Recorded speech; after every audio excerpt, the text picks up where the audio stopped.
नमस्कार, स्वागत है आप सभी का। आप देख रहे हैं एनएमएफ न्यूज, आपके साथ मैं हूं नमता चौधरी।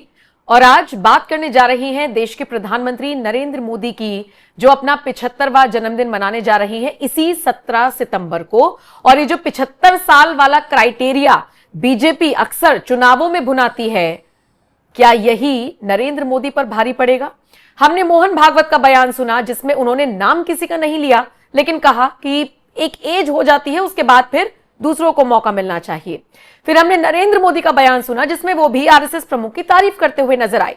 विपक्षी दल के नेताओं ने इसे मुद्दा बनाया, इसकी आलोचना की कि दोनों लगभग एक एज में हैं और एक दूसरे पर गेंद डालने का काम कर रही हैं। लेकिन इन सबसे इतर आज हम जगत गुरु से समझने की कोशिश करेंगे कि क्या 75 साल उम्र में आगे बढ़ने वाले नरेंद्र मोदी इसी तरीके से सत्ता में विराजमान रहेंगे या फिर उनका भविष्य कुछ और संकेत दे रहा है। मेरे साथ जगत गुरु सतीशाचार्य जी मौजूद हैं। महाराज जी, आपका स्वागत है। जी, बहुत आभार आपका।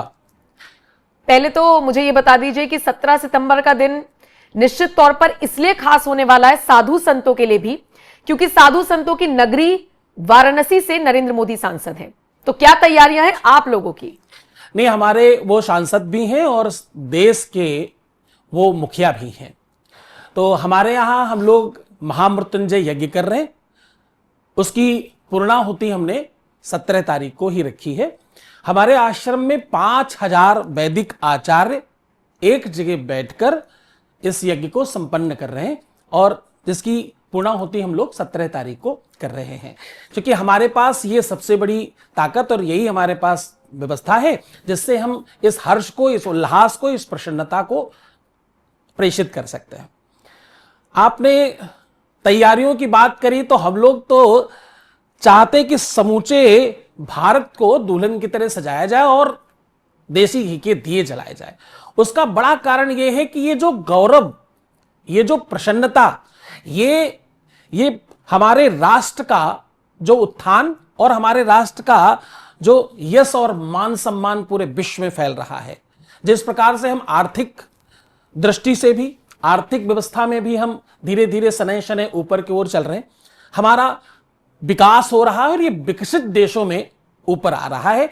ये पूरा का पूरा श्रेय माननीय प्रधानमंत्री नरेंद्र मोदी जी को जाता है।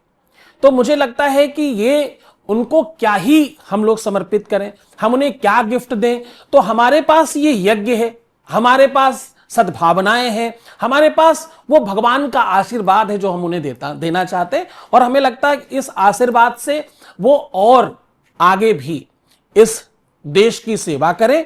इस देश में अभी बहुत आवश्यकता है, क्योंकि हम बहुत वर्षों से चले गए हैं, हम बहुत वर्षों तक भ्रमित किए गए हैं, हम बहुत वर्षों तक निरंतर उस अव्यवस्था में अपने आप को डाल करके हमने रखा है। तो अब उससे निकालने के लिए भी थोड़ा समय चाहिए। तो मुझे लगता है कि भगवान की खूब कृपा हो, ईश्वर की कृपा और करुणा से उन्हें और आगे अवसर मिले और वो राष्ट्र के लिए ऐसे ही समर्पित होकर काम करते रहें। लोग तो कह रहे हैं कि वो रिटायरमेंट ले लेंगे। विरोधी दल के नेता इस आस में बैठे हैं, उम्मीद में बैठे हैं कि खुद से रिटायरमेंट ले लें तो फिर उनके भी चांसेस बढ़े। क्या कहता है, आपको क्या लगता है कि उनके भविष्य में है अभी हाल फिलहाल में रिटायरमेंट लेना? नहीं, ये बात जो लोग कहते हैं वो शायद भारतवर्ष को सही से समझते नहीं है। भारतवर्ष में भगवान शंकर ने महामृत्युंजय, जिन्होंने मंत्र का निर्माण किया, उन मृत्युंजय ऋषि को मात्र कुछ वर्षों की आयु दी थी। और जब यमराज उनकी आयु समाप्त होने पे, पूर्ण होने पे उनके प्राण लेने आए तो बीच में वो स्वयं आके खड़े हो गए।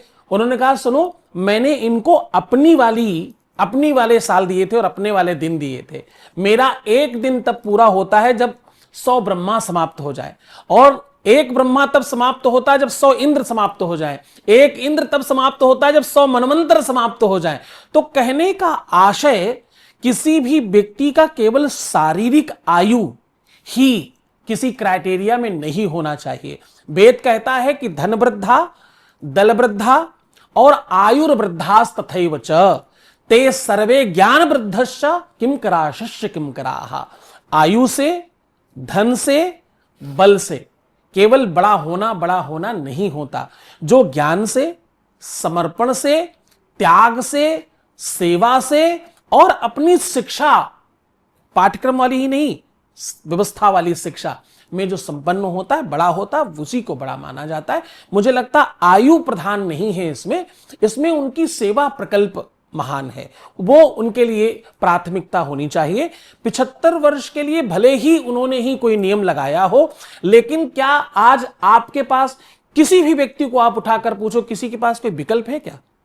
कोई दूसरा ऑप्शन है क्या आपके पास? नहीं, योगी जी वैसे दिख जाते हैं। देखिए, हमारे पास ऐसे तो तमाम लोग हैं, इसमें कोई संदेह नहीं कि माननीय योगी जी का जो जीवन है वो राष्ट्र को ही समर्पित है। लेकिन जब तक योगी जी वहां पहुंचेंगे, इसको आप दूसरी तरीके से अगर देखें कि जब तक मोदी जी वहां हैं तब तक योगी जी उस तरफ देखेंगे ही नहीं, क्योंकि जो ताकत, जो क्षमता, जो अनुभव और जो राष्ट्र को निर्माण करने की दिशा में क्षमता और सामर्थ्य, जो विचार मोदी जी के पास में है, वो अभी किसी में नहीं दिखाई पड़ते।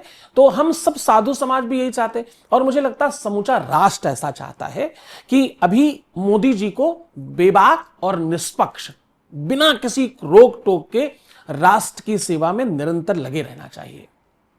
क्या लगता है आपको कि वो कब तक लगे रहेंगे निरंतर सेवा में? क्योंकि उनके चाहने वाले तो चाहते हैं कि वो बस जब तक जिए, मतलब जो वो शख्स हैं जो चाहते हैं नरेंद्र मोदी को, वो कहते हैं कि जब तक हमारी उम्र है तब तक बस हम उन्हें देखें कि वो सत्ता में काबिज रहें। देखिए, इसमें एक और महत्वपूर्ण बात आपको बताता हूं कि उन्होंने केवल राष्ट्र की चेतना को ही नहीं जीता है, उन्होंने राष्ट्र के लोगों का हृदय ही नहीं जीता है, उन्होंने लोगों की खुशियों को ही नहीं जीता है, उन्होंने समूचे विश्व में राष्ट्र के गौरव को बढ़ाने की वो मीमांसा ही नहीं जीती है, उन्होंने अपने आयु के प्रभाव को भी जीत लिया है। आपने उनको चलते हुए देखा है? आपने उन्हें दौड़कर मंच पर चढ़ते हुए देखा है? उनकी चाल से, उनकी शारीरिक गढ़न बढ़न से आपको कहीं पर भी लगता है ये 70, 72, 75 साल के व्यक्ति है? अभी तो लगता है कि अभी तो वो 40 पे पहुंचे हैं, अभी तो बहुत काल बाकी है। जब आप राष्ट्रभक्त होते हैं, जब आप अपनी इंद्रियों को, अपनी श्वास को और अपनी राष्ट्रभक्ति को साधना बना लेते हैं, तो आपको शरीर भी बहुत आनंद से आपकी सेवा करने के लिए तैयार हो जाता है। तो अभी तो वो बहुत वर्षों तक मुझे लगता है इसी प्रकार से स्वस्थ रहकर राष्ट्र की सेवा करेंगे। चलिए, इसी के साथ इस वीडियो में विराम देते हैं, लगाम लगाते हैं और छोड़कर जाते हैं दर्शकों के ऊपर कि आपका इस वीडियो पर क्या कुछ कहना है। बाकी महाराज जी, मेरे साथ जुड़ने के लिए आपका बहुत बहुत शुक्रिया। बाकी आप अपने विचार जरूर रखिएगा कमेंट सेक्शन में, और बाकी खबरों के लिए देखते रहिए एनएमएफ न्यूज।